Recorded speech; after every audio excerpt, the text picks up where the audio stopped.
We're still within the agri space. We've discussed the unfortunate happening to tomato traders, but our cocoa farmers are also crying. The sector had some challenges all the way from October of last year. The government had to go into an emergency cabinet meeting. Subsequently, the finance minister announced some reforms. These reforms came with a reduction in the farmgate price.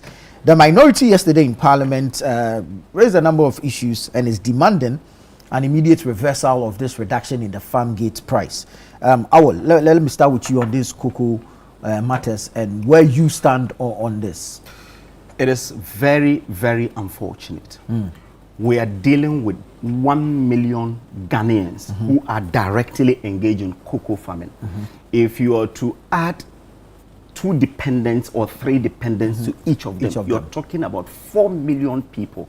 And this has nothing to do with any tribe, because our brothers and sisters from the north are in Ashanti region, they are in Western North region, they are engaged in cocoa work. That is what brought them from the north to come and work here. So it's a livelihood of a lot of Ghanaians. Now, where we are today is as a result of recklessness, indecision, and complete ineptitude of the managers of the cocoa sector. Now, in 2025, in 2024, we announced 3,100 and started buying 3,100. The government came and took over and bought all the cocoa until September, before they announced this in October 3. We did not hear any issue. There was no issue of debt. There was no issue of mismanagement. There was no issue of rollover contract. Have you ever reported on that in 2025? Oh, but there was a rollover. I'm saying there was a rollover. When you take over a rollover contract. Because you see, the cocoa season starts in October and ends in September next year. So there will be a rollover. You understand? But it was never an issue in January 2025, never an issue in February 2025, March, April, May, up to September. There were no issues, to the extent that the time that they took over, Randy Abe went to the farms in his tear rubber chair to tell them that in October we will increase it. You remember? When we're talking about, you said you will do 6,500. You promised them 6,500. Now you have taken over and there is the lean season. Give them the 6,500. That was around February, March, around this time in 2025. We're telling but them. But realistically, was that possible? It was not. That was the reason when they told us to do 6,500. We said no. Yeah. You crash it. Because you see, the determination of the price is that, one is that since time immemorial, what we do is that by September, the experts will sit down in the trading room to look at the number of tons we'll be able to produce for the year. Right. When they look at the number of tons, then they will check the prevailing market price. Then they forecast that between today and September next year, we are anticipating that we will buy the cocoa, we will sell the cocoa at maybe between $10,000 and $5,000. Right. That is what they will use to give them a minimum guaranteed price. And that is what we use to go for the syndicated loan. So that if they set that price, nothing will change. And this is how we do it. Because they have set the price already. When we set the 3,100, at that time it was 70% FOB. But by December, the prices went high. But we've already done 70% forward sale. Yeah. So if it goes high or it comes down, you have a guarantee, you have a minimum guarantee price. So that is the indecision I told you this government didn't take. Because you see, when you were announcing the 3,600 in October 3, on October 3, when you were announcing 3,600 as the farm gate, you took account that at that time, it was $7,000. It was hovering between $7,000 and $8,000 per ton. Yeah. Then you did not forward sale. You did not forward sell. When you're supposed to really, before you announce, you forward sell about 70% that you announce. Yeah. So, like today, we will not be where we are. Because those who had committed to buy it at $7,000 will still have to buy it $7,000 because there is a commitment like that. This government came and started talking about spot. The thing is that the difference between spot sale and forward sale is that we have a farm. We know that we will cultivate this number of cocoa beans. Yeah. Then we hedge it. We tell them that, well, we'll sell it to you at $7,000 per this thing within the next 1 year. But then you project that in the following year the prices might go up. Yes. So you hedge some. You hedge some. You keep 30%. So that the 30%, even if for nothing at all, if you sell the 30% today at even $1,000 per ton, you still have to you can cushion the cocoa farmers and still pay until the end of the season. Right. But this government came in and said they will keep all the cocoa and do spot sales. So you think that's where the problem is? That's where the problem is. Okay. And today, because of that, livelihoods of over now there's a legal issue. Yeah. Because the minority leader hinted that you had a contract with a cocoa farmer that you will sell, you buy it at 3,600, and you gave him a minimum guarantee price. Now, reducing it is a breach of the contract you had with him. But the majority leader has challenged that the legality of same. That's so you hold on for me. Let me take a quick break. When I come back, I'll give you a few minutes to wrap up, and then I hear from Kutia on this matter of cocoa pricing and the reduction in the farmgate price. All right, welcome back. Thank you so much for staying with us. This is the news review segment on Breakfast Daily here on Channel One TV. I'll take a few quick messages, and then I go back to Awal to wrap up his thoughts on the cocoa sector issues, and then Kutia will give his submission. This message says the NPP should not lecture Ghanaians on farming and agriculture. We trusted them with our votes, but they failed us. They promised one village, one dam to support farmers and improve irrigation. If they had even started and sustained this project, by now we would be producing enough tomatoes and other crops all year round. Today, farmers are still depending on rain and food prices keep rising. Leadership must be about results, not promises. Kite from Kaswa sent that in. This one says the plight of cocoa farmers aren't the same as Omampenyi Mahama. Mr. JDM says he's a cocoa farmer. Yes, he is. Does Mr. Mahama have an alternative income? Does the farmer at Hindo village have the same alternative income as our president? Absolutely no. So the value is not the same. Obiri Suno na Obi Erisero. This is Blueprint writing from Isikado Ketan. Awal, so please wrap up your... The best thing to happen to the cocoa farmer in this country is Akufo-Addo. Really? Yes. Akufo-Addo moved it from 475 in 2017 to 3,100. The highest... 3,100 when? In 2024. Yes. So this is an 8-year period. Within the 8 years. If you strike it, that's about 400 cedis increments per year. So I'm saying, yes, that should tell you that indeed is the best thing to happen to cocoa farmers. That is one. Two is that the best time that Ghana had got more yields than any other period was in 2021, 2020 cocoa season. And this is 1,045,000 tons. You understand? Yeah. So that is the reason the farmers are saying that if for nothing at all, keep what Akufo-Addo bequeathed to you. We in the minority are saying that the government should restore it until the end of the season, because the cocoa farmer went and borrowed monies from people knowing very well that he will use his yield of 3,600. Now the government is encouraging them to even send it to Cote d'Ivoire. The reason is that Cote d'Ivoire is saying that even though there are problems in the international market, but because there is a minimum guarantee price that they gave them in 2025, they cannot breach that contract. So the LBCs must still pay the 3,600. Now the difference of 1,000 Ghana cedis, if the person is even to send it to Cote d'Ivoire and even get 500 extra. Even if it's to sell it at 3,000 cedis, he will still get 500 extra. What we're telling this government is that we're told the economy is doing well. My brother mentioned that inflation is 3.8. Gold is at all-time high, $5,000 per ounce, right? And on the world market. Yeah. And again, inflation is 3.8, exchange rate is okay, almost everything is moving on well. The government must bail out the cocoa farmer. But you see, you mention all this and you forget the debt sitting at COCOBOD.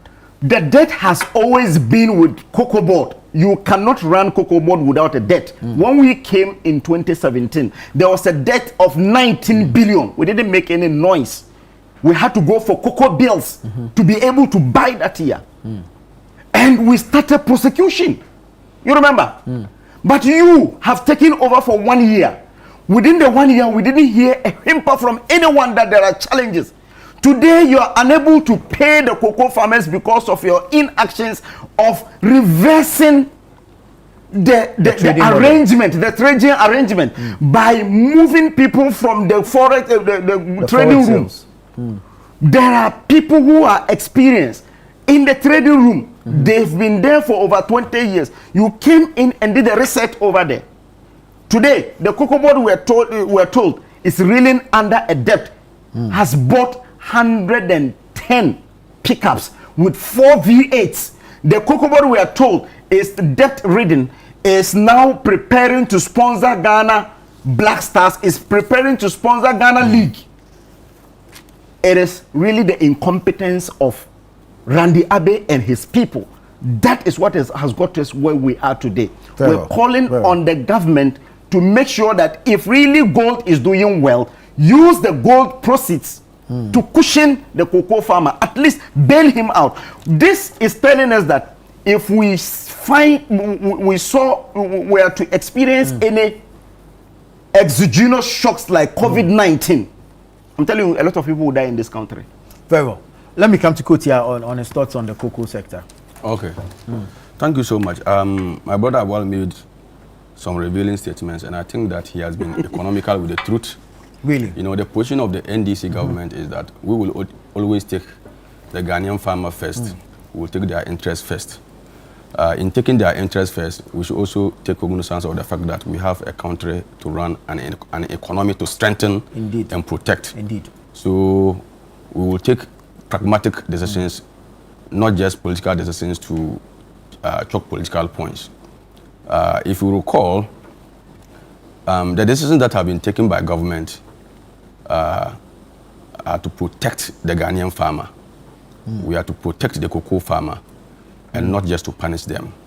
And for so doing, I will sit here and sympathize with the farmers that are affected in one way or the other, because it is not in the interest of government to punish them. They say you are giving them haircuts. Every government will want to do things that will give them a positive image.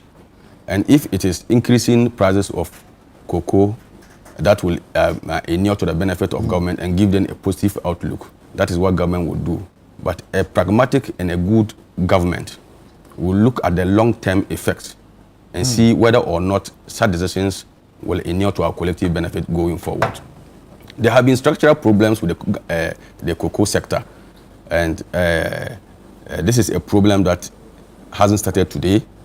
Under the NPP administration, we have seen significant, and reckless, administration of the cocoa sector, to the extent that after they lost power in 2024, they still have to award huge contracts. $48 million contract was awarded just to import juice sacks, when we already have large quantities of them at the port, settled at the port. This has nothing to do with the price, you know. Was this contract awarded after they lost power? Yes. So this contract was awarded after December 7th. They know they were losing power. And now that they are losing power, they are still awarding contracts. And they knew that the debts that will accrue, the contract will affect the government. So a $48 million youth contract was awarded when they knew that we were having even excess sacks at the post. That has not been cleared. That has not been cleared. even at a point, relative to the reckless procurement processes, it got to a point that even about 140 million contracts were awarded. To which companies? Through dubious procurement process that yielded bad results. And it has no effect, positive effect on the cocoa sector, only to cripple it. It ballooned the debt of the COCOBOD and put them in a very deplorable state. What I want my brother to understand is that the NPP for a long time, for 12 good months, have been, trying to gather certain kinds of they are looking for scandals, to attack the NDC. So once you cling on to this cocoa issue, they have no other thing to say but the cocoa, saga. And you and I know that what the government is doing is the way forward. Now, we are all aware that the well price of cocoa stood at $7,200. Yeah. Now, cocoa farmers are giving 70%, which, considering the prevailing market price and the exchange rate value. So the farmer was entitled to a 70%, which is equivalent to $50.40 US. That's 5,040. And you didn't sell. That's the problem. Listen to me. And so you refused to sell. At this amount, the farmgate price was pegged at 51,660 Ghana cedis. And so we were doing well until our neighboring country, Cote d'Ivoire, increased their price by 20%. When their price was increased by 20%, this will bring in certain kinds of adjustments. Because once your neighboring country increase its price, it will encourage smuggling of our cocoa into those neighboring countries to sell. And that will affect our economy. That will balloon our debt. And that will not inure to our benefit. So we quickly adjusted to 58,000 Ghana cedis. So it was not until... to how much? So adjusted to 58 per ton. Yes, per bag. So per bag is equivalent to how much? So going forward, global economic prices of cocoa reduced. True. When it reduced, it affected our system. And once that is done, you cannot continue to tow the same tangent, because if you continue with the same pricing, the cocoa sector or COCOBOD will be affected, and your debt will keep on ballooning, and at the end it will come to unsustainable level that will affect your fiscals. So government decides to take pragmatic measures to ensure that the best interest of the cocoa farmer is protected, to ensure that the economy is sustainable in the long term. If we want short-term measures, we can increase it and say, oh, Ghanaians, cocoa farmers, we want you to be happy. You put the prices at where they want. But where are we going? We are saying that we are coming to reset Ghana. In resetting Ghana, you don't only take decisions that are palatable. You take decisions that will inure to the collective benefit of the country going forward. The NPP always look at short-term projects. Let's do it today so the Ghanaians will say it's good, but tomorrow when you suffer, I don't care. The farmers complain that COCOBOD is keeping 30% of their hard work. So if there are shocks, COCOBOD should absorb it. That is what I'm saying.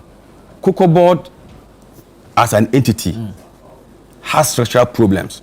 And those structural problems have to do with bad management for the past 8 years. So once you inherit a fragile system, once you inherit a weakened system, you have to take pragmatic steps to inure to the long-term benefits of that institution. Right. So we are looking forward in the long-term sustenance of COCOBOD, and we are looking at the interests of the Ghanaian farmer. We are looking at the economy, what we will do to ensure that the economy doesn't collapse. COCOBOD COCOBOD financials is strengthened, and then our farmers are not shortchanged. So it is a two-way horse race.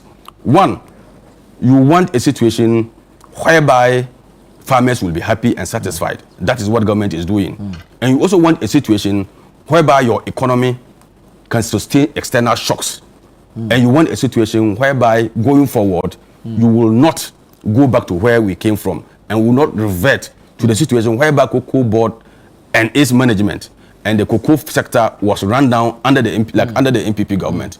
So government is committed to ensuring that the cocoa farmer gets a fair share of its products, of its produce, and increase productivity in the long run.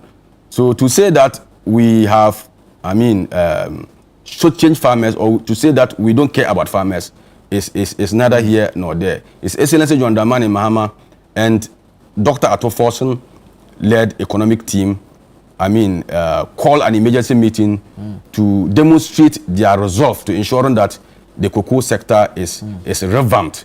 And this is only done by a government that thinks about its people, that thinks about farmers.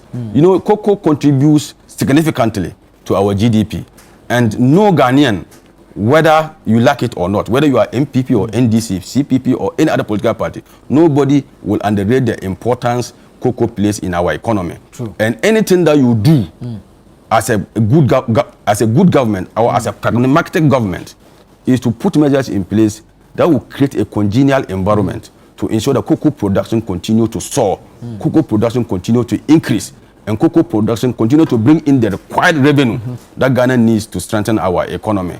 And so government is very careful about this. And His Excellency John Dramani Mahama and our economic management team, led by Dr. Ato Forson and the CEO of COCOBOD, who has spoken on several platforms explaining to Ghanaians the situation at the helm of affairs and what we can do and where we are, where he came from, and what he inherited. People who listen to him and are discerning will understand where we are now and where we came from. And they will conclude by saying that government thinks about the cocoa farmer.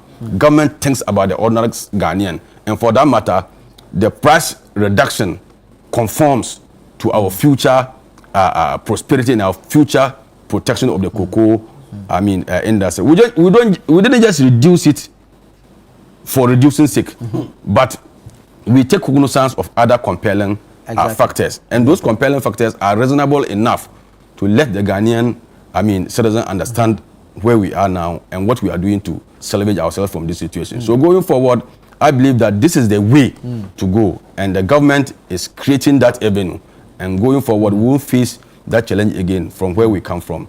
Yes. Very well. Awal, the argument I hear mostly from your side is the failure to sell when we had the opportunity to. Yes. But see, the global buyer, when they anticipate an increase in supply, will push for lower prices.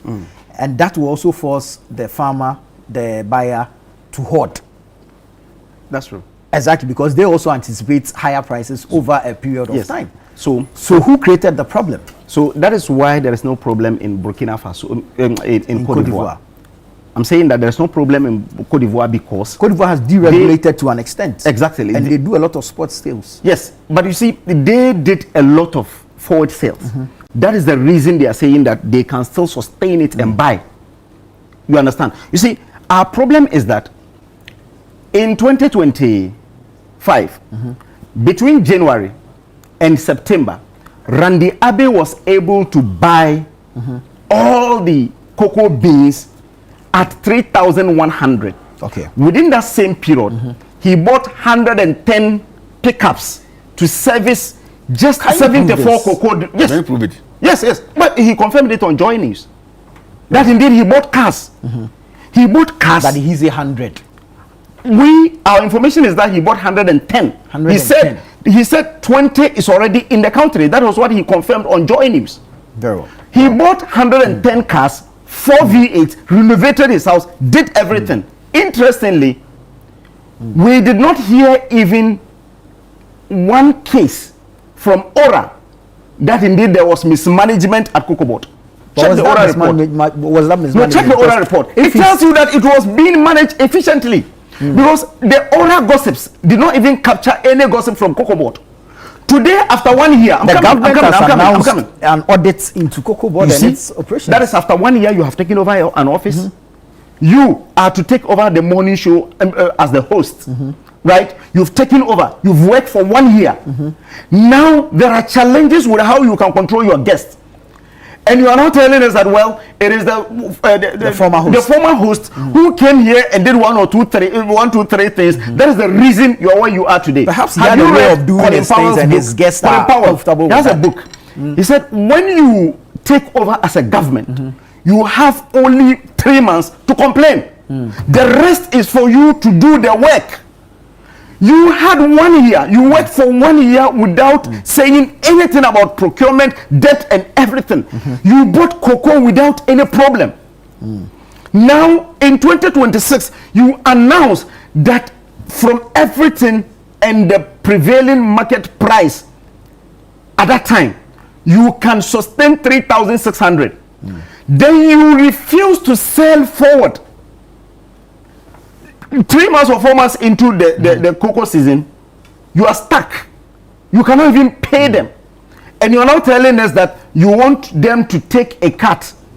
And even taking the cut, you still not paid them. As I speak right now, those who sent their cocoa beans in November have still not been paid. The finance minister, who is supposed to release money for them to pay them, is tasking COCOBOD to go and look for money. Where will they get the money from?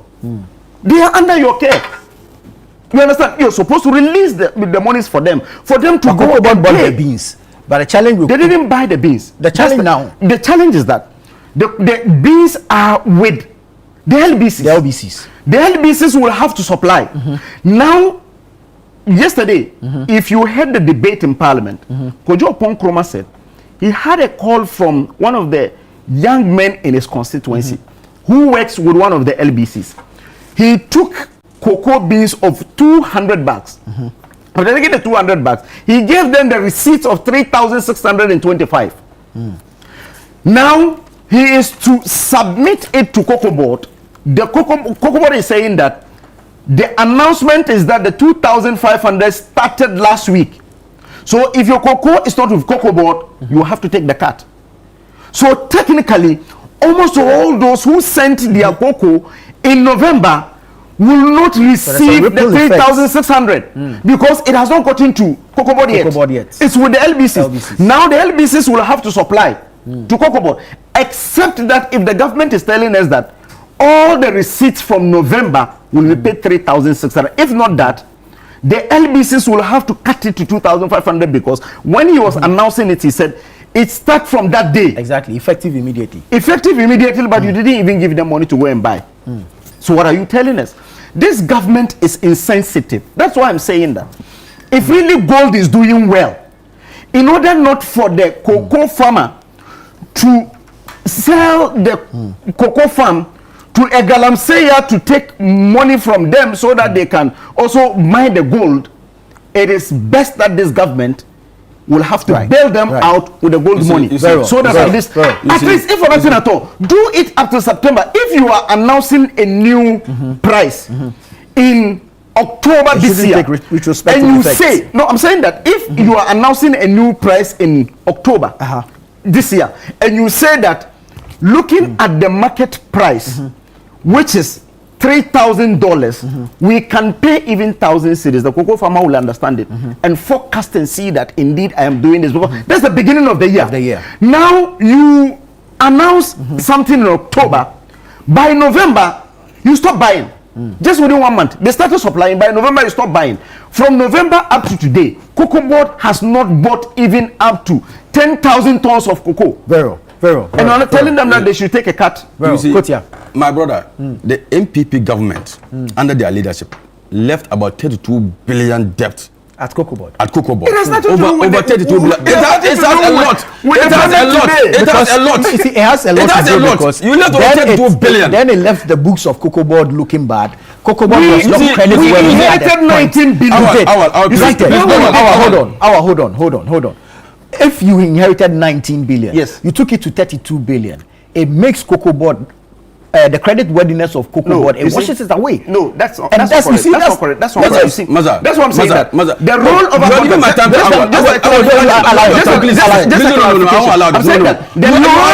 contract is always there. Very well. That's the reason we started prosecution in 2017. Very well. Because we felt that it was. Thank you. The NPP government left over $32 billion debt in COCOBOD. It's not new. And this has affected the books of COCOBOD. You cannot run away from this fact. And so COCOBOD You have awarded reckless contracts. Awarded over $140 billion. $140 million. Awarded over $140 million to which companies? To procure juice sacks. To procure juice sacks that you never needed. Juice sacks that you never needed. In 2024, you awarded $48 million for juice sacks. Right. So that's already been packed.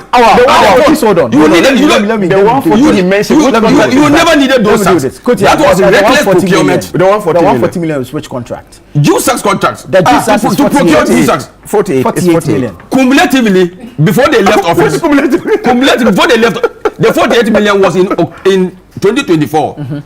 But before they left office, cumulatively, the amount ballooned to over 140 million. So this is through the 8-year period. In procurement of juice sacks that are not needed.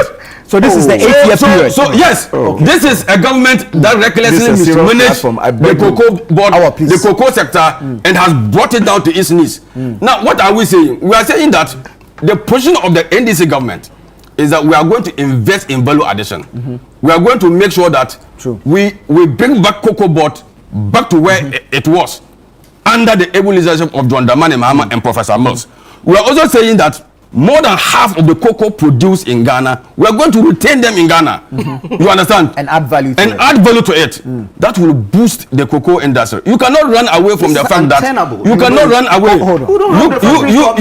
You cannot run away. This is